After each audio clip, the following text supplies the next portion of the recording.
Hello friends, welcome back. अपन general से start करते हैं, जो खास तौर से एनसीईआरटी से रिलेटेड स्टूडेंट्स हैं वहाँ से रिलेटेड अपने टॉपिक स्टार्ट करते हैं बायोलॉजिकल क्लासिफिकेशन। बायोलॉजी क्लासिफिकेशन में सबसे पहले अपन देखें कि बायोलॉजिकल क्लासिफिकेशन की आवश्यकता क्यों पड़ी।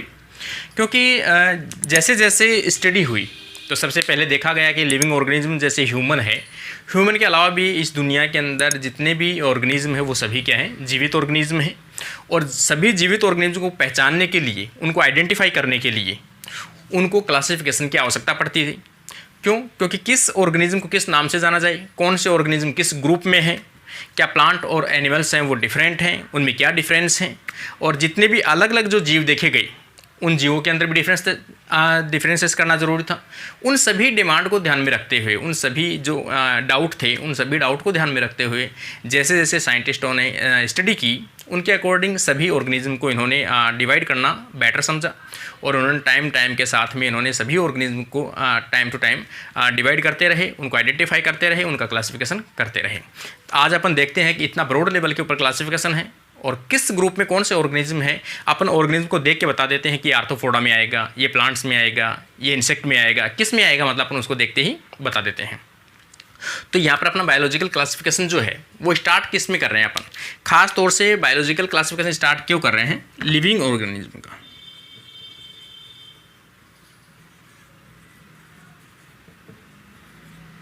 अपन क्या करना चाहते हैं, लिविंग ऑर्गेनिज्म को क्लासिफिकेशन करना चाहते हैं।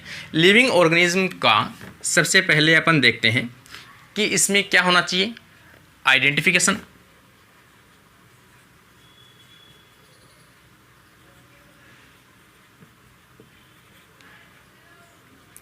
सेकंड उनका नोमेनक्लेचर।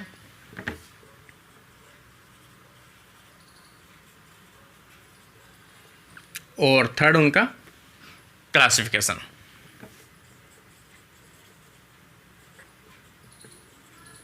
तो किसी भी ऑर्गेनिज्म को इन तीनों स्टेजेस से अपन गुजारते हैं, उनका आइडेंटिफिकेशन करते हैं, नोमेनक्लेचर करते हैं और उनका क्लासिफिकेशन करते हैं। अपन लिविंग ऑर्गेनिज्म को यहाँ पर अपन क्लासीफाइड कर रहे हैं। तो सबसे पहले अपन बायोलॉजिकल क्लासिफिकेशन का मतलब है किसी भी ऑर्गेनिज्म का क्लासिफिकेशन, और ख़ास तौर से किसका, लिविंग ऑर्गेनिज्म का क्लासिफिकेशन। बायो का मतलब है यहाँ पर लिविंग ऑर्गेनिज्म। तो यहाँ पर सबसे पहले अपन देखें कि जो अरस्तु था, जिसे अपन क्या कहते हैं, बायोलॉजी का फादर कहते हैं, जैसे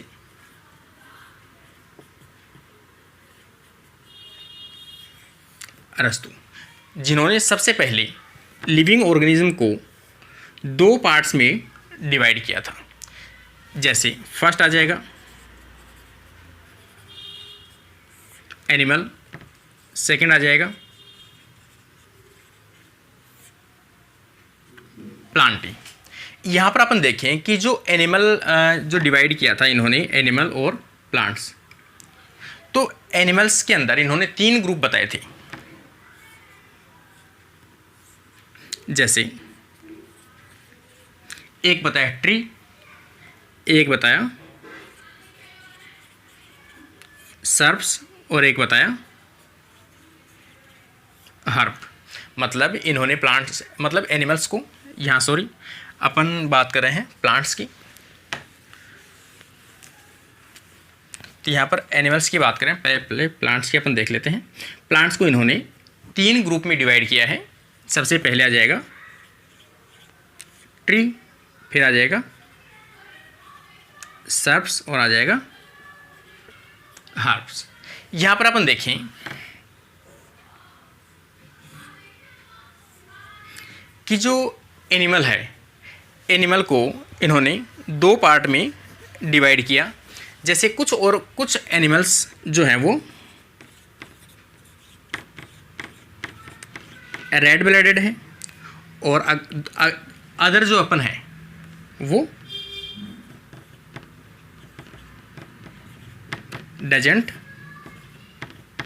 रेड ब्लडेड, मतलब जिनके अंदर रेड ब्लड नहीं है। उन आधार पर एनिमल्स को दो पार्ट्स में डिवाइड किया था और प्लांट्स को यहाँ पर तीन पार्ट्स में डिवाइड किया था, ट्री, सर्प्स और हब्स। इस प्रकार से अरस्तु को अपन जानते भी हैं कि अरस्तु क्या है, एक फादर ऑफ बायोलॉजी है और फादर ऑफ जूलॉजी है, जिन्होंने सबसे ज़्यादा जो बायोलॉजी को ऊपर स्टडी की थी वो किन्होंने की थी, अरस्तु ने की थी। और दो किंगडम के अंदर डिवाइड किया था, एनिमल किंगडम और प्लांट किंगडम। आगे अपन देखें,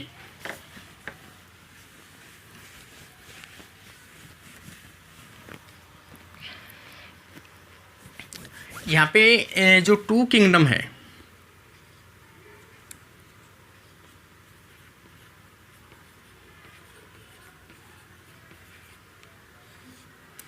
टू किंगडम जो है वो कैरोलस, लिनियस,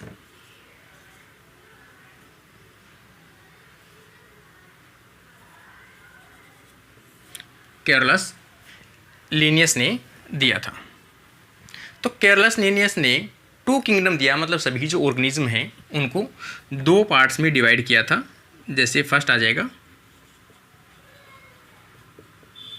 एनिमेलिया और सेकंड आ जाएगा प्लांटी, जिनमें एनिमल्स को रखा और सेकंड में इन्होंने प्लांट्स को रखा।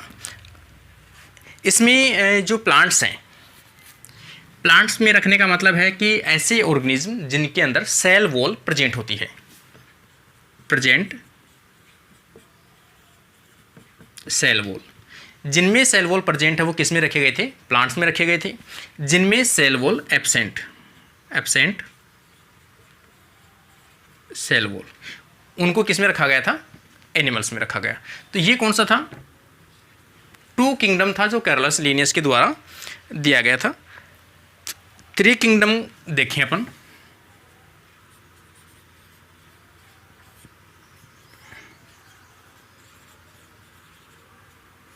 Three kingdom. यहाँ पे थ्री किंगडम में अपन देखें कि एक तो इनमें आ जाएगा प्लांट, एनिमेलिया और प्रोटिस्टा। और थ्री किंगडम जो है वो दिया था हैकल ने। थ्री किंगडम जो है वो किसने दिया था, हैकल ने दिया था। और इन्होंने तीन किंगडम के अंदर डिवाइड किया था। पहला आ जाएगा एनिमेलिया, सेकंड आ जाएगा प्लांटी,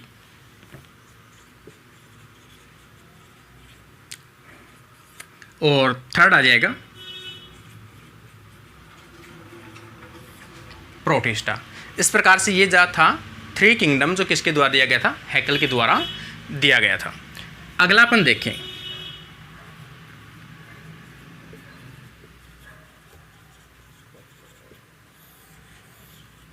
फोर किंगडम। और यहाँ पर जो फोर किंगडम है वो किसके द्वारा दिया गया था, कोपलैंड के द्वारा दिया गया था।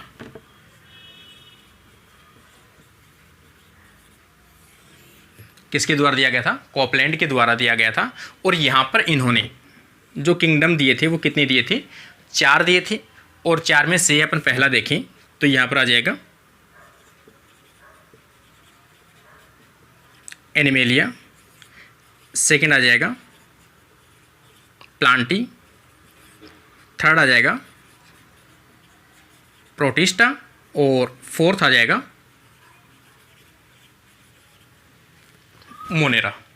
इसका मतलब इन्होंने चार जो किंगडम दिए थे वो आ जाएगा एनिमेलिया, प्लांटी, प्रोटिस्टा और मोनेरा। अगला अपन बात करें फाइव किंगडम। जो जितने भी बायोलॉजिकल जो क्लासिफिकेशन है सब में से इम्पोर्टेंट जो क्लासिफिकेशन रहेगा वो कौन सा रहेगा, फाइव किंगडम क्लासिफिकेशन। जो किसी भी कॉम्पिटिटिव एग्जाम के भी आप डिस्कस करते हो या किसी भी कॉम्पिटिटिव एग्जाम में बैठते हो तो फाइव किंगडम जो क्वेश्चन है वो हमेशा देखने को मिलता है। तो यहाँ पर अगला अपन देखें, five kingdom classification. Five kingdom classification जो है RH विटेकर ने 1969 के अंदर प्रपोज किया था या दिया था।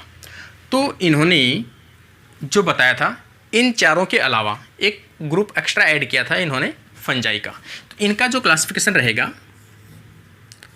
पहले सबसे पहले इन्होंने किसको रखा था, मोनेरा को। सेकंड रखा इन्होंने प्रोटिस्टा, थर्ड रखा इन्होंने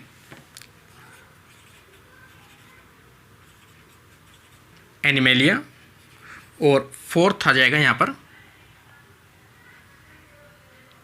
मतलब यहाँ पर थर्ड अपन देखें फंजाई, इन्होंने फंजाई को रखा, और यहाँ पर आ जाएगा प्लांटी, और फिफ्थ आ जाएगा एनिमेलिया। इस प्रकार से इन्होंने 5 ग्रुप में डिवाइड किया था, और पांचों ग्रुप को इन्होंने स्पेसिफाई किया था कि मोनेरा के अंदर कौन से आएंगे, खास तौर से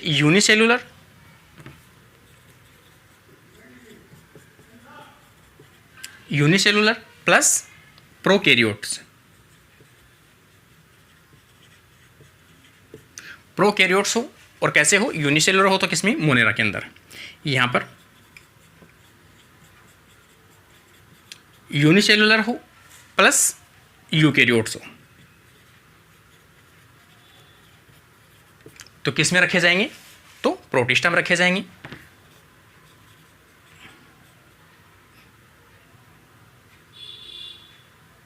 मल्टी सेलुलर प्लस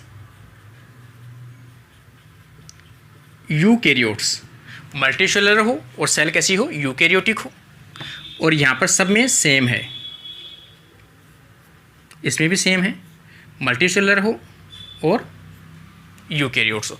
इस प्रकार से इन्होंने जो 5 किंगडम जो क्लासिफिकेशन दिया था वो सबसे फेमस क्लासिफिकेशन है, और इस प्रकार के उनके कैरेक्टर हैं मोनेरा, प्रोटिस्टा, फंजाई, प्लांटी और एनिमेलिया। इनको अपन एक अरेंज करके देखें कि किस प्रकार से इनका क्लासिफिकेशन अपन अरेंज कर सकते हैं। जैसे इवोल्यूशन के आधार पर, किसके आधार पर, उद्विकास के आधार पर, या इवोल्यूशन।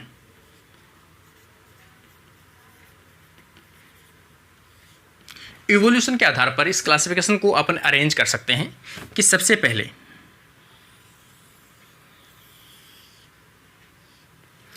इस प्रकार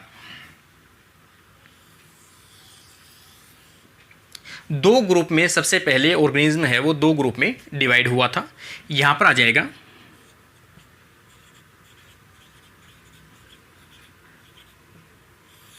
यू बैक्टीरिया, और यहां पर आ जाएगा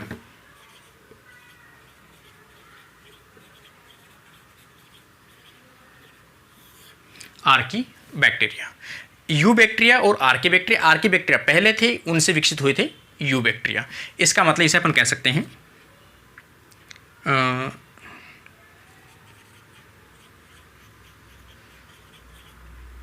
unicellular plus prokaryotic.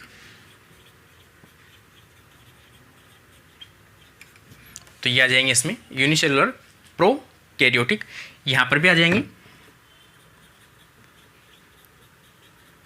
Unicellular plus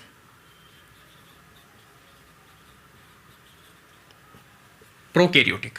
मतलब ये थोड़ा सा पहले था, फिर बाद में यू बैक्टीरिया बने, इनमें सेल वॉल का अभाव था, इनमें सेल वॉल विकसित हो गई। इनके ऊपर अपन देखें कि इनसे क्या बना, तो इनसे बना प्रोटिस्टा।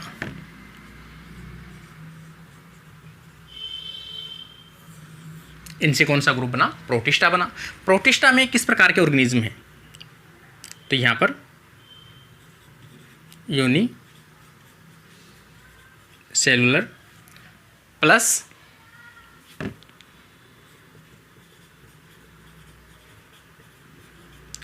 यूकैरियोटिक। कुछ कंडीशन में इसमें मल्टी सेलुलर देखने को मिल सकते हैं, लेकिन जनरल कंडीशन में यूनिसेलुलर और यूकैरियोटिक ऑर्गेनिज्म को इसमें इंक्लूड करना है। इसके विकसित जो हुए हैं वो अपन यहां पर अपन देख सकते हैं।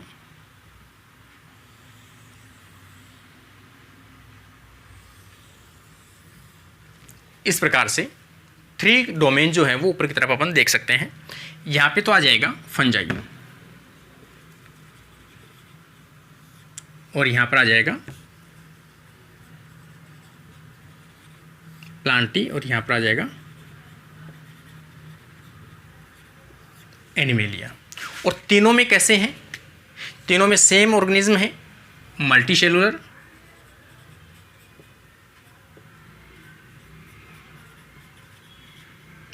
प्लस यूकेरियोटिक, इसमें भी सेम है और इसमें भी सेम है। इस प्रकार से इवोल्यूशन के आधार पर भी अपन इसका फ्लो चार्ट है वो ड्रॉ कर सकते हैं। तो आज का अपना जो एक सिंपल सा चैप्टर था जिसमें अपने लिविंग ऑर्गेनिज्म के जो क्लासिफिकेशन है उनके बारे में डिस्कस किया है। इसी प्रकार से नेक्स्ट वीडियो जो होगा वो अपना सिस्टम से होगा, बायोलॉजी से रिलेटेड होगा। और बायोलॉजी में जो भी खास तौर से वीडियो जिसमें आपको डाउट हो कमेंट बॉक्स में कमेंट जरूर कीजिए और चैनल को सब्सक्राइब जरूर करके जाए ताकि आपको इस प्रकार की वीडियो अवेलेबल हो सके। Thank you friends.